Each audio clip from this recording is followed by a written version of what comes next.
भोपाल से प्रस्तुत हैं प्रादेशिक समाचार। नमस्कार, समाचारों के साथ मैं जितेंद्र रघुवंशी। पहले मुख्य समाचार। जल महोत्सव का शुभारंभ हनुवंतिया में पर्यटन और संस्कृति मंत्री उषा ठाकुर करेंगी। उपराष्ट्रपति ने नई दिल्ली में प्रदेश के कई शिल्पकारों को शिल्प गुरु और राष्ट्रीय शिल्प पुरस्कार से सम्मानित किया। समर्थन मूल्य पर धान खरीदी हुई शुरू। और प्रदेश में ठंड को देखते हुए कई जिलों में स्कूलों के समय में बदलाव किया गया। उत्तरी हवाओं के कारण प्रदेश में बढ़ी ठंड। अब समाचार विस्तार से। पर्यटन, संस्कृति और धार्मिक न्यास एवं धर्मस्व मंत्री उषा ठाकुर खंडवा जिले के हनुवंतिया में जल महोत्सव का शुभारंभ करेंगी। जल महोत्सव के 7वें संस्करण में 2 महीने 29 जनवरी तक वाटर वेस्ट एडवेंचर और साहसिक गतिविधियां होंगी। शुभारंभ कार्यक्रम में स्थानीय गणमान्य नागरिक, प्रशासनिक अधिकारी और बड़ी संख्या में पर्यटक और आमजन उपस्थित रहेंगे। जल महोत्सव का प्रमुख आकर्षण flying inflatable boat, floating wellness spa और टेंट सिटी होगी।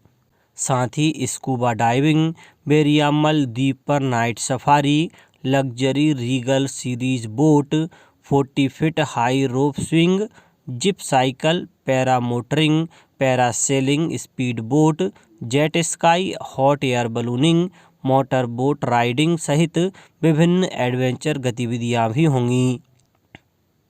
किसानों से समर्थन मूल्य पर धान की खरीदी जबलपुर, बैतूल समेत अन्य जिलों के विपणन केंद्रों से शुरू हो गई है। धान उपार्जन के लिए जिले में 111 खरीदी केंद्र बनाए गए हैं। इनमें से 101 केंद्रों पर खरीदी प्रारंभ कर दी गई है। जिला आपूर्ति नियंत्रक कमलेश तांडेकर के अनुसार जिले में धान उपार्जन का कार्य विपणन संघ के माध्यम से किया जाएगा। वहीं बैतूल जिले में 19 केंद्रों पर धान खरीदी शुरू की गई है।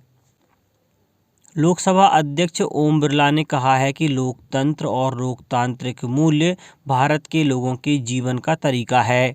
उन्होंने नई दिल्ली में संसद भवन परिसर में आयोजित 36वें संसदीय इंटर्नशिप कार्यक्रम में यह बात कही।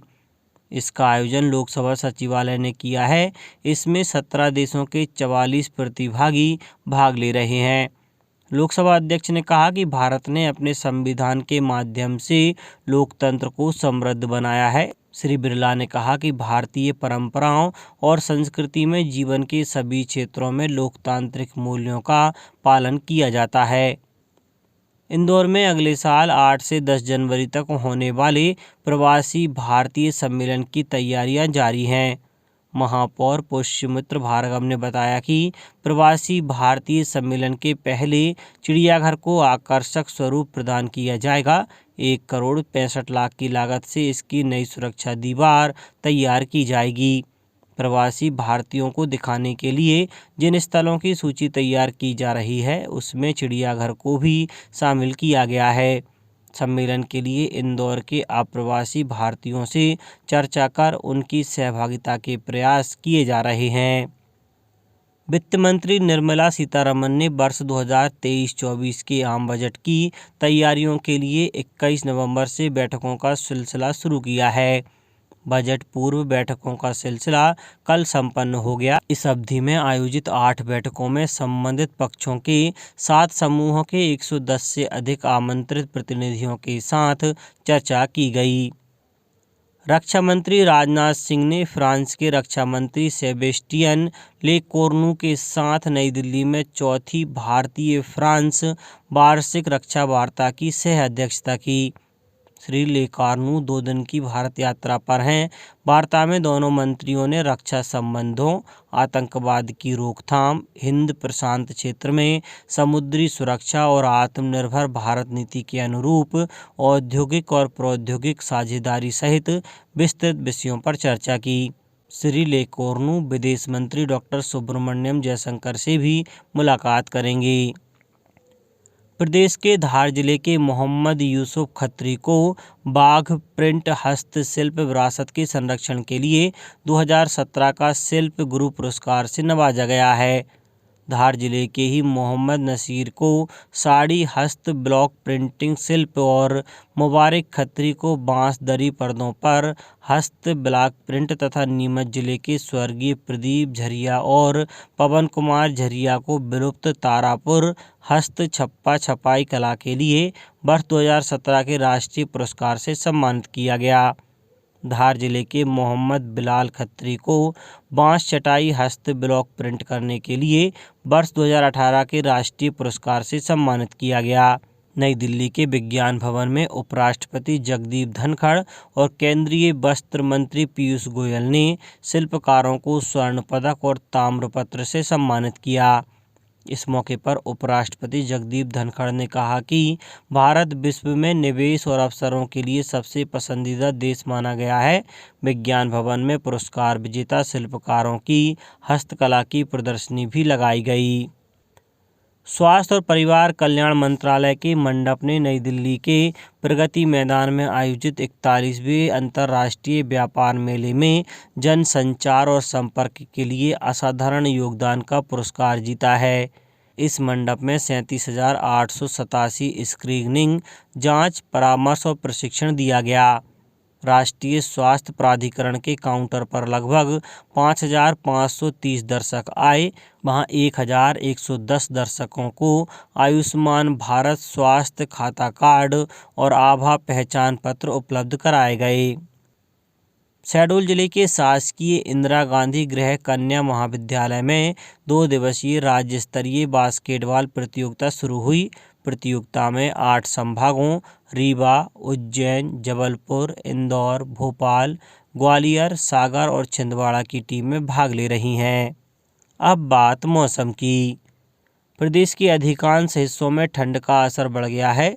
ठंड को देखते हुए आगरमालवा, शिवपुरी, जबलपुर, मुरैना समेत कई जिलों में स्कूलों को सुबह 8:30 बजे के बाद ही खोलने के निर्देश दिए गए हैं। जबलपुर में पहली बार रात का पारा 7 डिग्री सेल्सियस तक नीचे आ गया। रात से सुबह तक बहुत अधिक ठंड का एहसास बना हुआ है। लोग अब धूप, गर्म कपड़े, अलाव आदि का सहारा ले रहे हैं। वहीं राजधानी भोपाल में भी ठंड का असर बना हुआ है। प्रदेश में पिछले 24 घंटों में तापमान 7 डिग्री सेल्सियस उमरिया, मलाजखंड, नौगवा और रायसेन में दर्ज किया गया। मौसम विभाग के अनुसार हिमालय से आ रही उत्तरी हवाओं के कारण प्रदेश के अधिकांश हिस्सों में तापमान में गिरावट दर्ज की जा रही है। प्रदेश में अगले 3 से 4 दिन तक तापमान में उतार चढ़ाव बना रहेगा। अब कुछ समाचार संक्षेप में। दत्तोपंत ठेंगड़ी शोध संस्थान भोपाल द्वारा व्याख्यान माला का आयोजन किया जाएगा। कार्यक्रम में केंद्रीय वित्त मंत्री निर्मला सीतारमण व्याख्यान देंगी।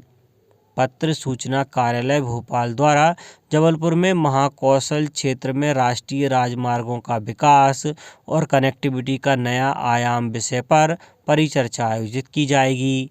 रतलाम में आयोजित मध्य भारत संभाग स्तरीय खेलकूद प्रतियोगिता में ग्वालियर के 33 बच्चों ने कबड्डी, कुश्ती, दौड़, लंबी कूद, ऊंची कूद में हिस्सा लिया। इनमें 3 बच्चों ने प्रथम स्थान प्राप्त कर पुरस्कार जीते। गुणवत्तापूर्ण शिक्षा के लिए प्रदेश स्तर की ग्रेडिंग में शहडोल जिले को 24वां स्थान मिला है। संभाग के अन्य दोनों जिले अनूपपुर और उमरिया बेहतर रहे हैं। शाजापुर कलेक्टर दिनेश जैन ने जिले में पेयजल के नमूने की नियमित जांच करने और रिपोर्ट देने का निर्देश दिया है। शहडोल जिले में सामाजिक न्याय विभाग प्रत्येक विकासखंड में 12-12 गाँवों के बीच एक शिविर लगाकर निःशक्तों को चिन्हित करेगा। इन्हें जरूरत के अनुसार इलाज और उपकरण दिए जाएंगे। देवास में महिलाओं के प्रति हिंसा और भेदभाव के खिलाफ राज्य विधिक सेवा प्राधिकरण के निर्देश पर विधिक जागरूकता शिविर का आयोजन किया गया। भिंड जिले में जल संसाधन विभाग के सरकारी आवासों को खाली कराने का आदेश जारी कर दिया गया है। इससे करीब 72 सरकारी कर्मचारियों को सरकारी आवास खाली करना होगा। बैतूल जिले के सलीमेट गांव में आए मगरमच्छ को पकड़ने के लिए वन विभाग के अधिकारियों ने एसडीआरएफ की टीम को बुलाया है।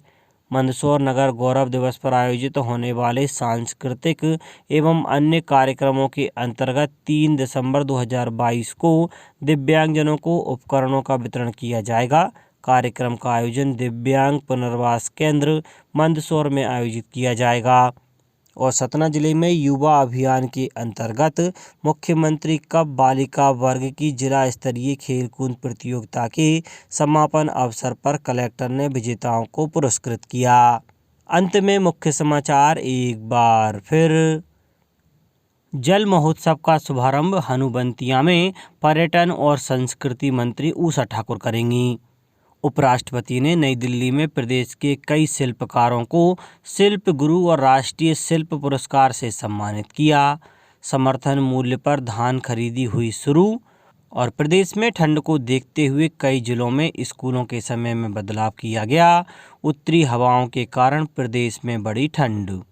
इस बुलेटिन में इतना ही। घर पर रहिए, सुरक्षित रहिए और सुनते रहिए प्रादेशिक समाचार। नमस्कार।